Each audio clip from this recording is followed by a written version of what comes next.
Hello guys, ഇന്നൊരു bread പോളയുടെ റെസിപ്പിയാണ്. അതിനായി ഒരു ബൗളിലേക്ക് 4 മുട്ട, അതിലേക്ക് 1 ടീസ്പൂൺ കുരുമുളക് പൊടിയും ഒരു അല്പം ഉപ്പും ചേർത്ത് അല്പം പാലും ഒഴിച്ച് നന്നായിട്ട് മിക്സ് ചെയ്ത് മാറ്റി വെക്കുക. ഒരു പാനിലേക്ക് എണ്ണ ഒഴിച്ച് ഇഞ്ചി, വെളുത്തുള്ളി, പച്ചമുളക്, ഒരു സവാള എന്നിവ നന്നായിട്ട് വഴറ്റിയെടുക്കുക. ഒരു തക്കാളി പകുതി എടുത്തതും ഒരു ഉരുളക്കിഴങ്ങ് വേവിച്ചുടച്ചതും ചേർത്ത് നന്നായിട്ട് മിക്സ് ചെയ്യുക.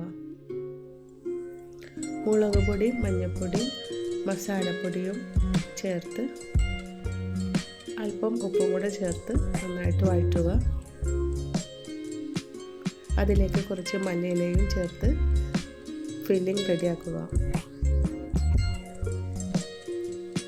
ഇനി ഒരു പാനിലേക്ക് നെയ്യ് തടവിയതിന് ശേഷം മുട്ട, പാല് മിക്സിലേക്ക് ഡിപ്പ് ചെയ്ത ബ്രെഡ് നിരത്തി വെക്കുക. പാൻ നിറയെ ഫില്ല് ചെയ്തതിന് ശേഷം അതിലേക്ക് മസാലക്കൂട്ട് പരത്തി വെക്കുക.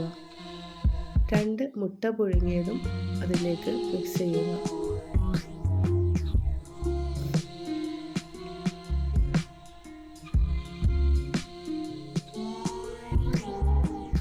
ശേഷം ബ്രെഡ് മുട്ട പാൽ മിക്സിയിലേക്ക് ഡിപ്പ് ചെയ്ത് ഈ കൂട്ട് കവർ ചെയ്യുക.